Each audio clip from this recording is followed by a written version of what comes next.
Oh, you didn't read William and Mary? No, I was working Oh. on Faulkner all morning. But didn't you do it for last Tuesday before I shared it? Didn't you read I William read and Mary? most of it, and then I realized I wasn't going to be able to be on because I was sick, and so I went back to bed. Oh, no, we're still doing that episode. Faulkner's next week. Wow. Bye! Okay. No, Bye. you can still do it. Maya's a shit show on air, just so everybody knows. If you read most of it, it's good enough. Wow. There she goes. Oh, she's gone. That's fast. Okay. Great.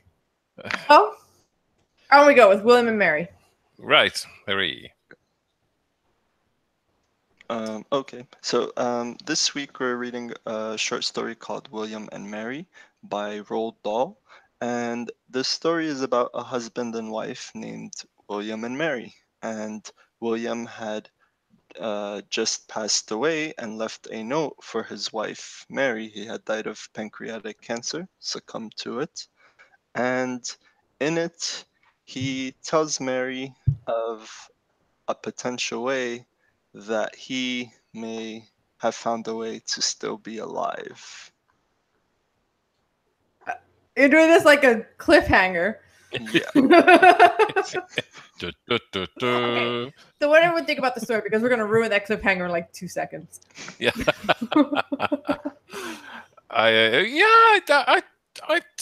I quite enjoyed it. There were some issues I had with it, but I quite enjoyed it. Okay, Rami? I liked it a lot. I think Roald Dahl delivers yet again. I really liked it, and at the end I was like, everyone in this story needs therapy. Everyone needs therapy hard. Just nuts. Yeah. I was just like, wow. Okay, so Gerald, you said you had some issues with it. What were the issues? Yeah, I thought the sort of opening, or just after the opening, was a little turgid. There was too much info dumping about the working of the brain for my liking, and it's like, oh, I've done some research on how the brain works. I think I'll tell you how this research does. But I liked the premise of it, and yeah, I loved the ending. I thought the ending was fantastic. Mm-hmm.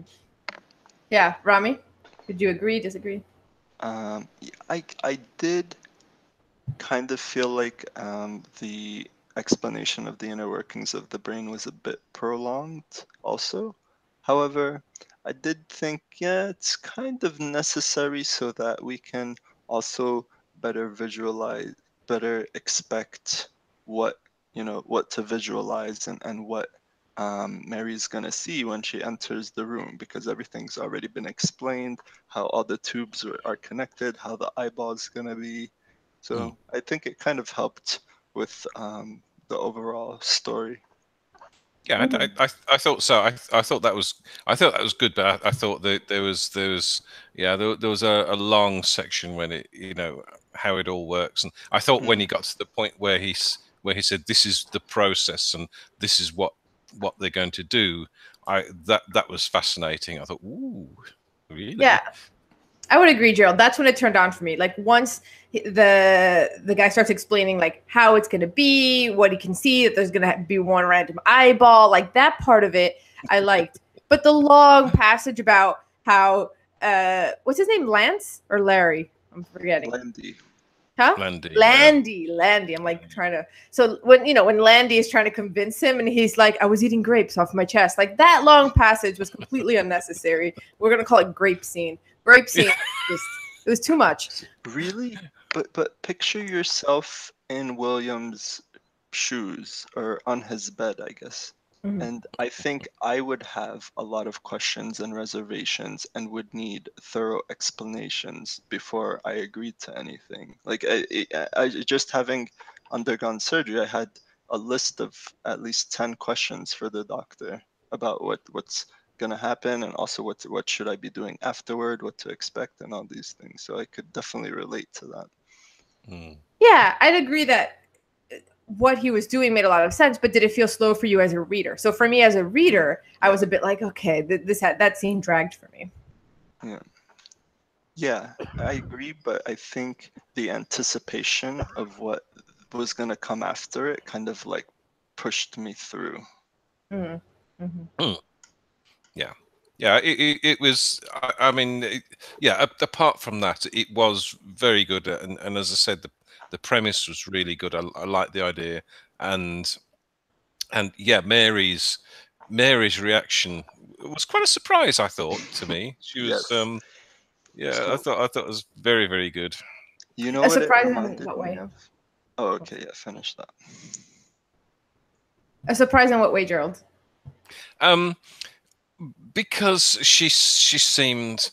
I sort of got a clue to it, but when she was smoking and when she was when he was telling her what through the letter what she should be doing, what she shouldn't be doing, and I got the feeling that she, you know, she was a little bit, you know, a little bit feisty, shall we say, and so I really enjoyed that, and then but then she sort of went just that little bit further, and I thought it's just fantastic what she did. It's very, very good. Hmm. What were you gonna say, Rami? Oh, I was thinking, you know what, who Mary reminded me of, and I need your help to remember the name of this story. The story where the wife thought her husband had died, but in reality he didn't, and then was so shocked by the revelation that she committed suicide. She didn't commit suicide. She dropped dead of a heart attack. Oh, But that sorry, was the yeah. first story we ever discussed that we revisited on the 100th episode. That's the story of An Hour by Kate Chopin. Yeah. Okay. Yeah, that was that one. Yeah, yeah. No, it did have some echo of that. The wife that feels liberated after the husband's dead. So that theme was definitely there. The reason I say everyone needs therapy is like Gerald said, was a bit surprising, but also how she's being so manipulative to Landy to get her husband's brain and eyeball in her apartment so she can torture it. Like, you want to live with that much negativity for the rest of your life. Like, you need therapy. Like, this is not a fun life. She just wants to sit there blowing smoke on him and making him watch TV. And That's fantastic. But I so mean, much I would anger. put torture in quotes. Like maybe, I don't True. be a nuisance, I guess. But Well, what she's doing is she's sort of getting her own back, isn't she? She's turned the tables on him, and she's making him, you know, in effect making him squirm because she's doing all the things that he hates her doing, and he thinks she shouldn't do. So, 100%. And for the readers who didn't read this story this week, I mean, it's things like don't buy a TV, don't drink cocktails, don't have fun, don't do anything that's fun ever. So like, yeah, so what she wants to do is start doing all these things like watch TV and smoke cigarettes in front of this brain that's floating in the basin. Which, you know, there's some horror elements. As I was reading this, I kept thinking of all the Black Mirror episodes of like being trapped in your own mind and not being able to get out of it. It had that feeling like before we even get to the wife and her revenge, I was just like, no, this sounds horrible. It sounds horrible to be a disembodied brain in a basin. So what did you guys think about that? Yeah, why would you sign up for that? Why would you do that? There's just it just sounds disgusting. It just sounds there's no point to it at all. You know, you can't.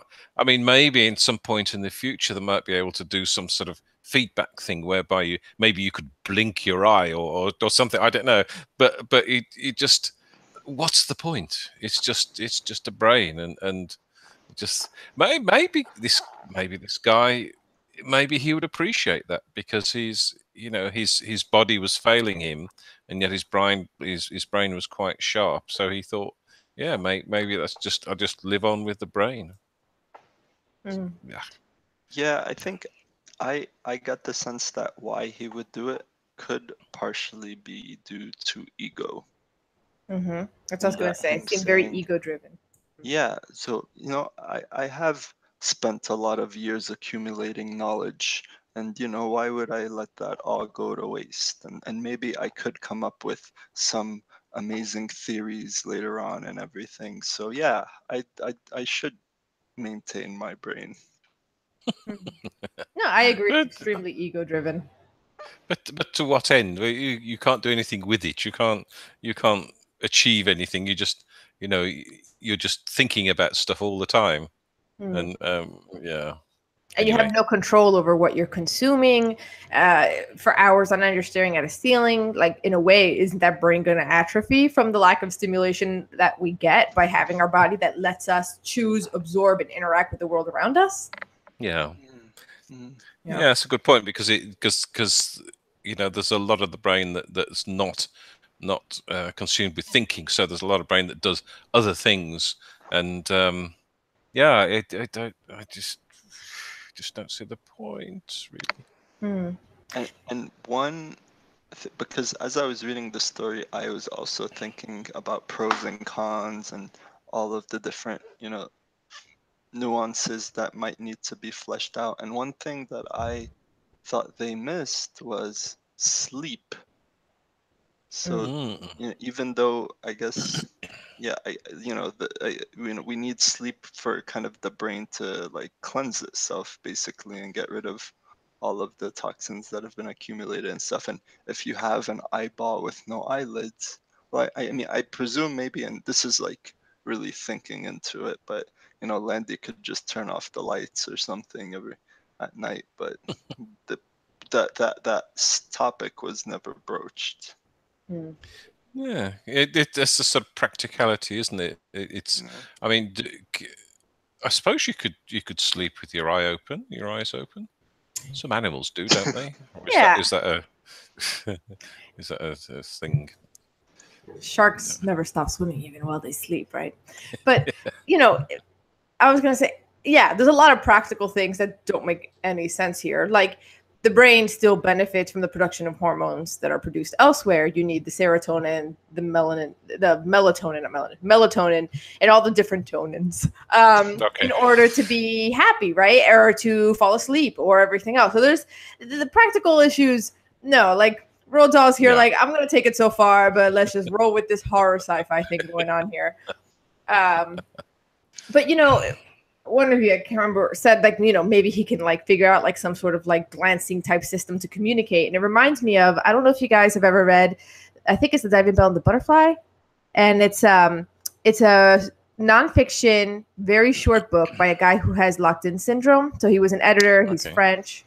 Yeah. So he can only move his eyes. And what they did was they devised a system where he would glance at the letter that he wanted to put down, and somebody else would transcribe for him what his glances were. He wrote an entire book. He had to figure out the entire sentence as he wanted it methodically, and then go through and look at each and every single letter to build that sentence.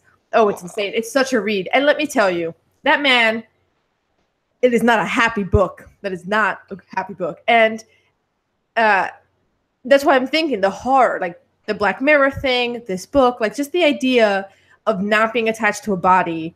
We keep thinking of ourselves in the modern age as being very like, our brain is who we are, our brain is where we're at.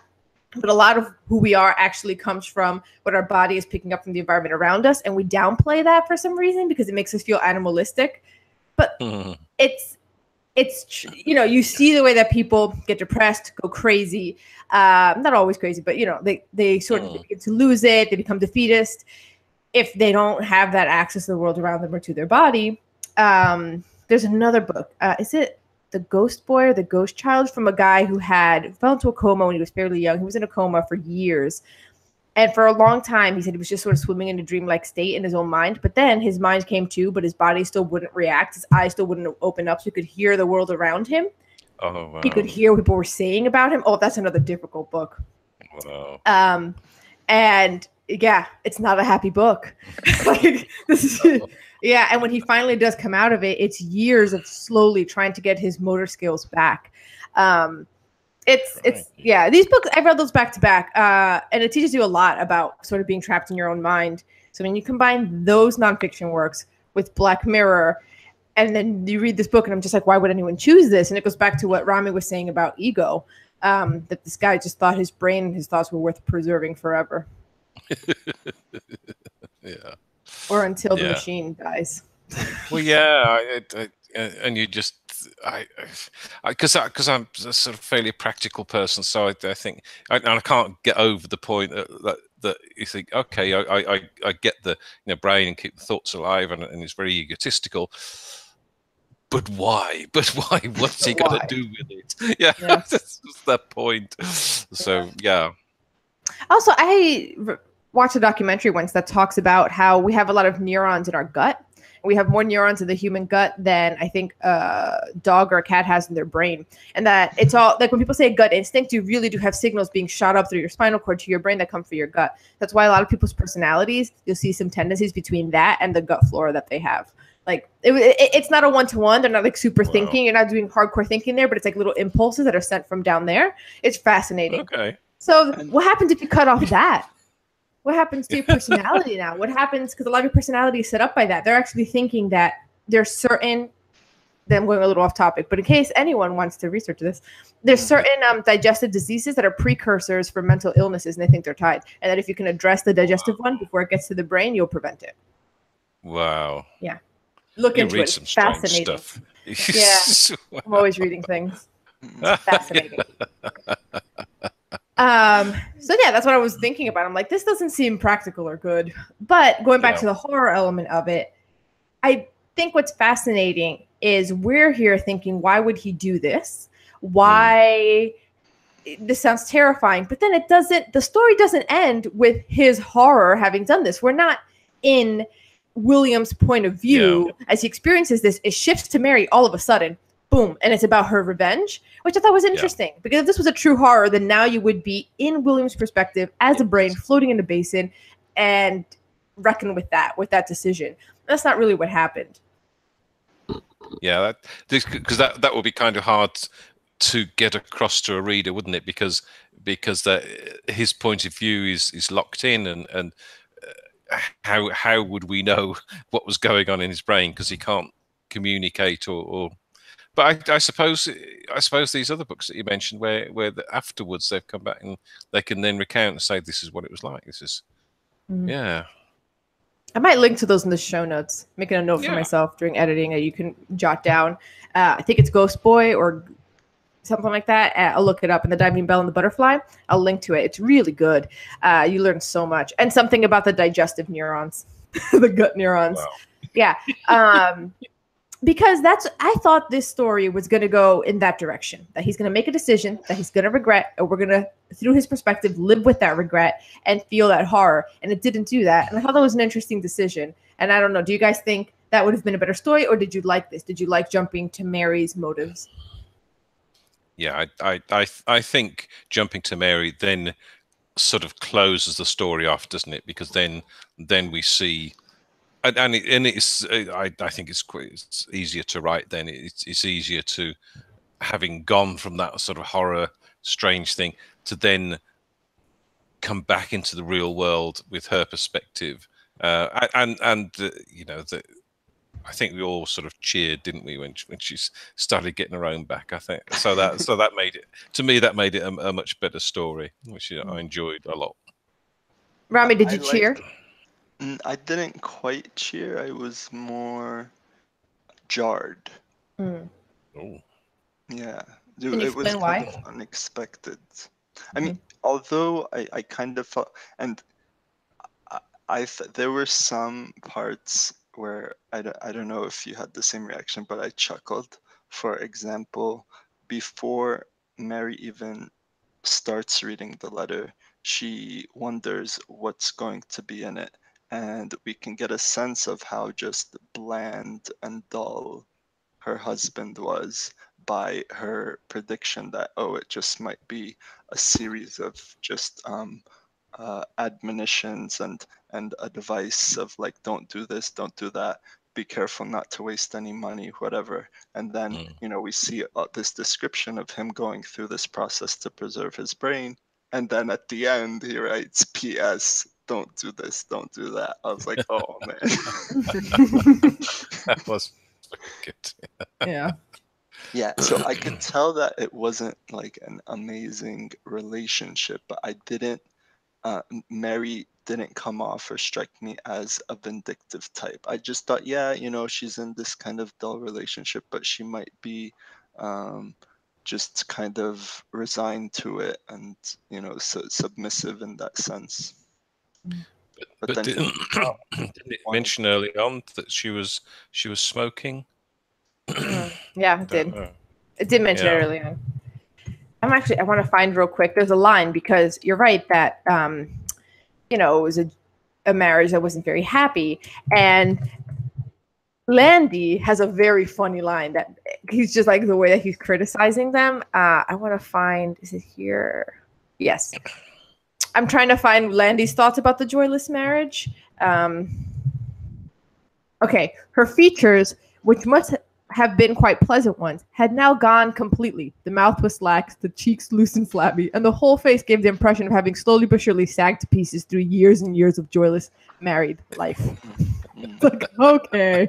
And Landy turned and stared at her. Our same surprise is his surprise. What a queer little woman this was, he thought, with her large eyes and her sullen, resentful air. I just... Sullen, resentful air.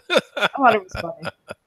Yeah, that part made me laugh. The whole, he can immediately see this was not a happy marriage. And he's surprised that she even showed up. He thought she would never show up. And she does. And she wants to take the brain back. That's why I'm saying, like, I agree. Like, my knee-jerk reaction was like, yeah, you get your revenge. Briefly, just smoke in his face once. Now go live your life and be happy. Like, no. She really wants to make him suffer, doesn't she? She really wants to keep on and show him the television and all this, yeah. And like Rami said, torture in quotes, suffer in quotes, because his suffering here is watching his widow watch TV. That's his suffering. Disobey him. Yeah. Very heavily quoted. Like, yeah. That's not really suffering. He's suffering really because of his own sort of stuck-up, snobbish ideas and control. He's a control freak. Yeah. Oh, definitely. Suffering because of himself. Everyone here needs therapy. Yeah, I think you're right. I think they're all a bit messed up, aren't they? Even Landy. What are you doing, guy? I just do something good for people, not this weird stuff. Yeah, what does Landy get out of this? Just saying he did it? No, I definitely, if you ask, neurosurgeons or, neuroscientists, whatever, I feel like that would be a remarkable achievement to demonstrate that you could do this. Despite the ethical implications and everything, but just the fact, like, that could be, like you said, that could be the step in, a potential process to preserve other functions besides the brain, and maybe, transplant us, like you see in all of these sci-fi movies, into some kind of robot body or whatever. Yeah. But in science, there are constantly ethical questions that the science community is grappling with, right? So, like, even now... I was going to say in most countries. Yeah, in most countries. Yeah, I know. Like right now with genetic editing, there's a lot of debate about what you can and can't do, what constitutes something that needs fixing or doesn't need fixing, are genetic anomalies that are uncommon but not harmful or destructive, do they need to be fixed? Like the example everyone gives is like dwarfism. Is that a problem if the people lead full functioning lives and are proud of that or not? So there's all these questions that come up, and then also the side effects of that. So there's a part of me that's just like, Landy doesn't seem to be thinking through these things. So that's why I'm just like, you need therapy too. Everyone here needs therapy. Like, what are you doing? Like, why do you want to trap this guy in his own brain in a floating basin? And to what end? If you did it with if you're going to do it with some other animal, it still seems kind of cruel. But, like, you know what I'm saying? There is a sort of line that is being crossed that he doesn't seem to reckon with. He's manipulating someone who is reluctant into doing it.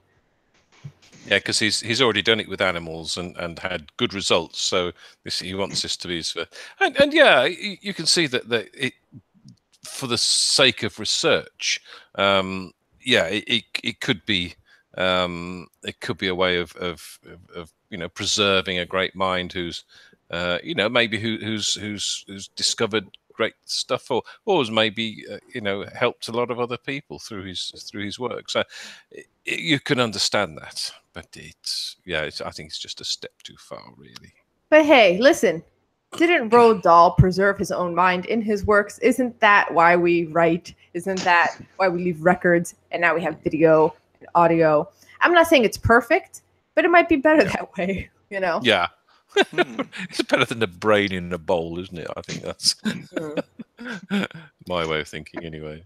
And so this is the second Roald Dahl book short story that we've read on the podcast. We also did Man from the South, which had some horror elements. It was the guy who cuts off people's fingers in gambling bets. Also kind of scary, kind of horrific. He also did Willy Wonka and the Chocolate Factory, which in its original novelette form, is short, right, is also horrifying and the worst. So what's up with Roald Dahl? James and the Giant Peach. James and the Giant Peach is also kind of scary. Not as scary. Not as bad. But I've never read it. Well, yeah, he had kind of abusive aunts, which motivated him to run away on the peach in the first place. Yeah, doesn't some creepy stuff happen in the peach? I can't remember. I was so young. I should revisit that. I did read it, but I don't remember. I was a kid. Yeah. So what I'm saying is, in a way, Roald Dahl's own brain has been preserved in his works, and what we are seeing is there is some dark, terrifying stuff in there. That's very true. Yeah. Did you predict that this was what was going to be said in the letter when he started talking about how he might not be dead yet and everything? No. And what does that say about me, that when she's like, she grew suspicious of what this letter is about, my first thought is like, oh, he's going to confess to an affair or something. So that tends to be what comes out of these sort of things. That tends to be the story here. It's like, oh, wealthy or prominent dude dies, and if there's some secret letter, normally it's like, and here's my secret other family, right? Like, it tends to be the plot narrative. What does that say about the way that we've been trained by media? Yeah, secret child or something. Yeah. Mm-hmm. But I kind of expected it. I don't know why. You expected his brain to be floating in a basin? Well, no. As soon as he started talking about how he might not be dead yet, then I anticipate, okay, they found a way. He's going to try to preserve himself. Okay. But I think, it kind of came out of left field, because I thought it was just going to be maybe a sob story or something. And I do like its usage of, I don't know if this is considered a flashback, but within the letter, you kind of could see like a scene change and him back in the operating room. And I'm sure, I don't think in the letter he would have spelled out their dialogue, but it just cuts to that scene. And I think it's been a while since we read a story that used that technique, which I like. Yeah, you're right. That framing device was really smooth, because he goes from, this is clearly a letter, to we're in the scene, and then zooms back out for the P.S. Being a widow is harder than being a wife. I just thought I'd let you know. Mm-hmm. Yeah, you're right. And it was effective. It drew you right into it. And one thing I was going to say is, so now we're getting to the writing craft, comparing the way that this was written to the more modern short stories that we read now. Would you guys say that this has a lot of layers or symbology, or did you find anything like that? Not personally. Maybe because I didn't look for it, because I was so sort of consumed by the story and by interest in the story. And he, he has a very easy writing style, so it was very straightforward. The writing was very straightforward, so I enjoyed that, and I enjoyed the story. But I suppose it's you could say it's a story about revenge, but it's very simply done. Mm-hmm. Rami? Yeah, I didn't pick up on too many layers. Yeah. And I think you guys are right. And that's one thing that struck me, is I think sometimes in some of the older stories that we've read, there's a directness without too much care to the mood, the motifs, the symbols. Not to say that he didn't have contemporaries who did this. He did. But I feel like when we read a lot of the modern stories, I don't know how many are just sort of this direct, where the author sits down and he's like, I really just want to write about this brain in a floating basin and nothing else. This is all I want to do. We don't see this as much anymore, right? Something that comes to mind is a story that we really loved. I don't think you were there on that one.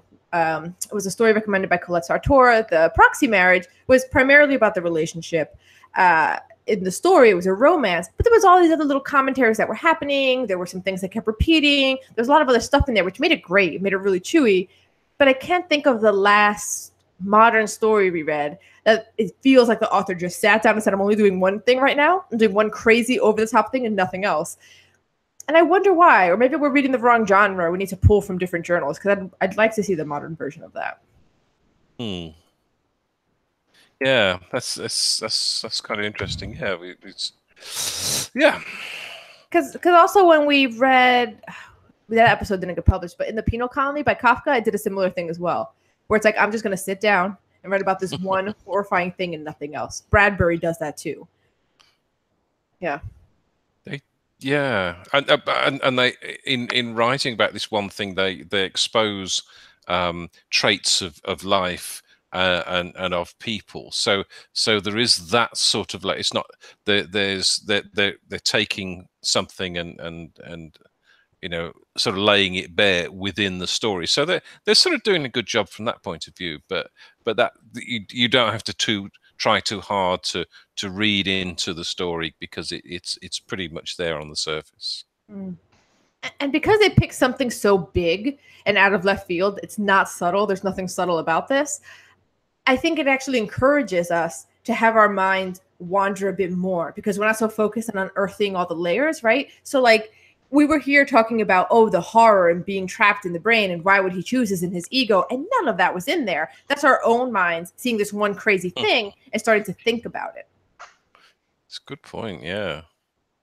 Because he wasn't making any note about that particularly, was he? It was a sensible thing to do. This guy can do this and he can preserve the brain, so that's a good thing to do, right? Let's do that. Yeah. When something is so jarring, it's like the author doesn't need to guide you so much into thinking about it. You're going to. And when they're exploring something more subtle about human relationships, or the human condition, which are also very satisfying in their own way, there's all this other stuff, I guess, to sort of guide you in thinking in the way they want you to think about it. Yeah.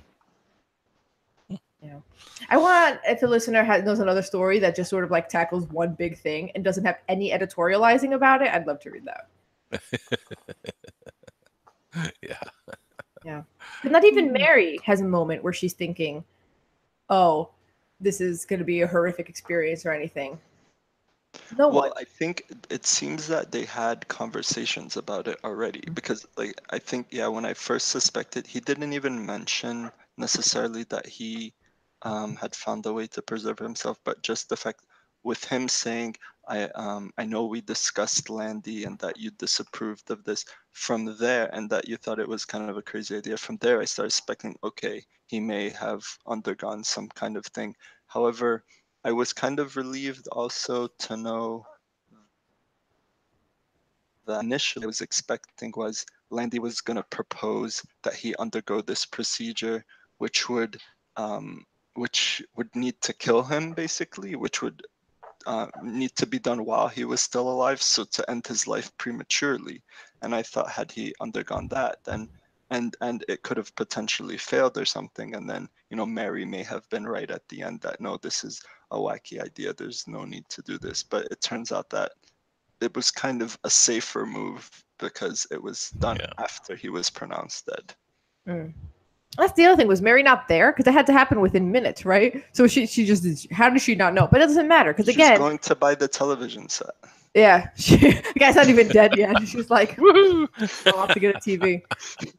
But again, all those little details don't matter in this sort of very direct, I'm writing about one thing kind of story. Yeah.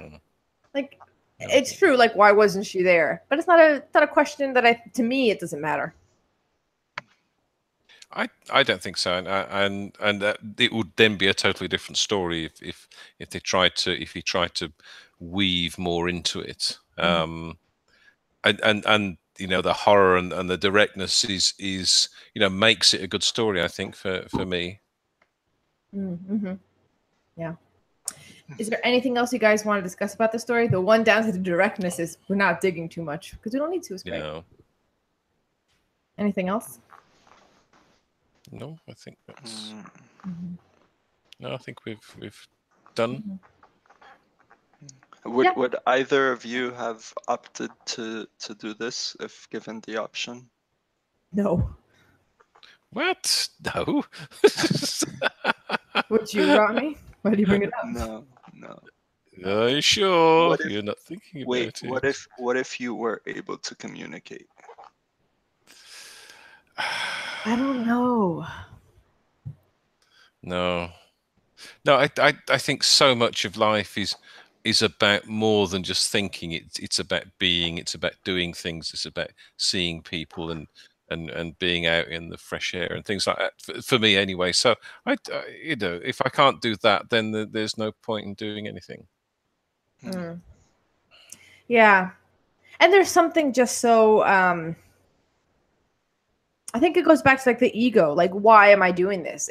I've always, well, you know, I think of my teenage years, I started discovering that any like decision made out of fear is probably the wrong one. So if you're deciding this because you're scared of what's on the other side, which we all are, probably if that's your biggest motivator, you're probably making a mistake. Almost everything that you do because of fear is a mistake. That's been my experience anyway. So as soon as I feel that I'm doing this because I'm super anxious, I'm going to be more inclined to say no. Yeah, which is another motivation that I wanted to mention. I think it's a combination of ego and fear, because when you're laying on your deathbed, obviously, you know, your decision-making processes are influenced by that. Yeah. I mean, death is scary, but when it comes to death, I guess go boldly where billions of people have gone before. I mean, like it's yeah. Well, what if you're sort of on your deathbed and you're dying, and somebody said, "Listen, if I can chop off one of your arms, I can use that to save you or prolong your life." Would you do that? I don't know. Lose one arm. Yeah. I think so. Yeah. I might.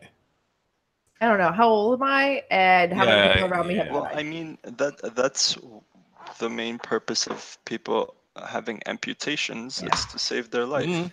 True. Yeah. Good point. Yeah, I think an amputation, it'd be horrible, but you could adjust to it. Your life is not over. You can still go out. You can do your things. Especially nowadays, prosthetics are great. They're improving by the year.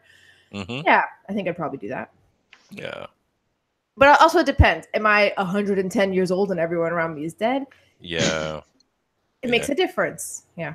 You know, and are you, you know, living in one of those those homes for old people where they smell and this, you know, no one talks to each other. It looks quality of life, isn't it? That's the some of them are some of them are great, you know, and I know someone who they in this country now they have like facilities to live independently, but part of a block, like a little apartments, and they have social rooms and things like that. So they still get the independence, but they get their alarms, you know, and things like that, and they meet for bingo and stuff. So my one of my grandmothers is in a building like that where it's subsidized by the government so that people who are pensioners can afford to pay the rent, but they're still paying rent. It's just a lot cheaper, so their pension covers it.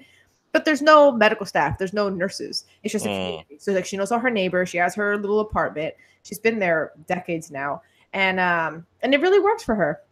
Although it's funny because somehow she still has gossip and drama happening. Like, how is that happening? Yeah, she's just like, well, so and so. I'm like, all right, well, here we go from the 5th floor. Wow. Yeah.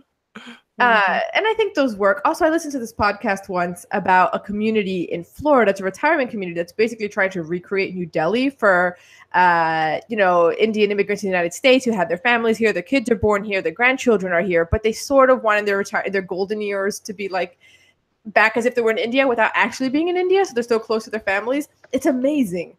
Wow. It's incredible. I need to find.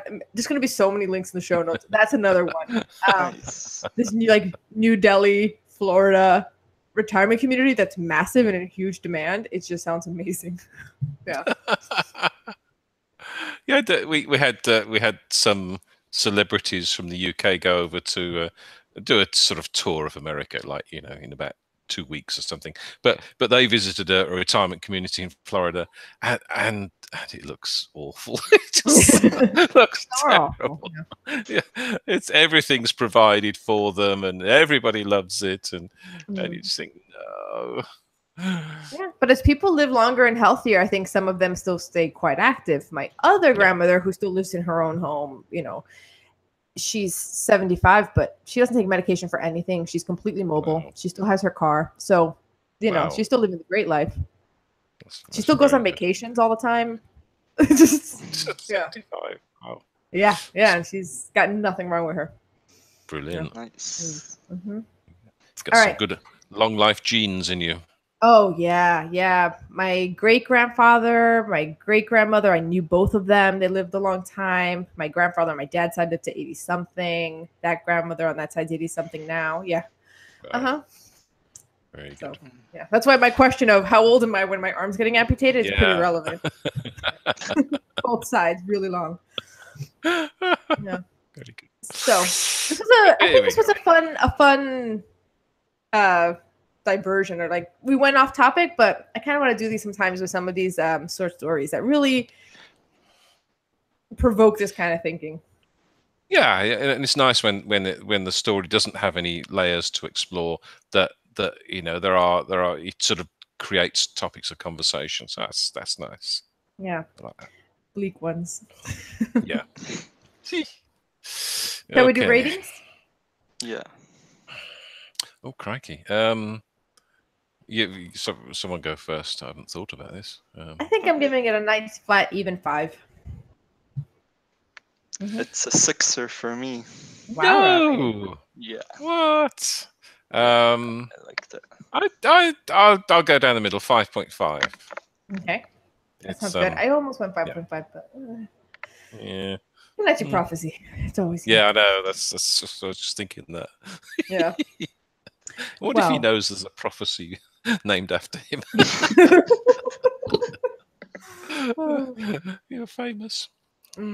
So, for new listeners, Kanechi was a host we had early on who, when we discussed whether or not we should do ratings, he was like, no, we shouldn't do ratings because then we're going to be beholden to what we had rated before. Like he had all these, and we were like, nah, we're going to do it anyway. And now we're like, he was right. He was right. Kanechi prophecy. He was so right. Oh dear. Yeah. Wonder if he has any other great teachings we should get back in touch with him. The book of Kanechi prophecies. So, Rami, do you still want to do that game, or? I'll leave it up to you. Well, okay. So the reason I'm asking is because next week we have a guest who will be joined by Richard Dennis, a longtime listener and author. Some of you may remember that back in February, we announced that his short story, Most Wanted, was published in the University of Chicago's Euphony Journal in the winter 2018 edition. Richard has long been encouraging us to read Faulkner and suggested that we tackle That Evening Sun by William Faulkner next week. So there's no point in doing a game, except Rami made one anyway, so. You want to do it? But I mean, we should try to think of something at stake. We need a stake. Oh, crikey.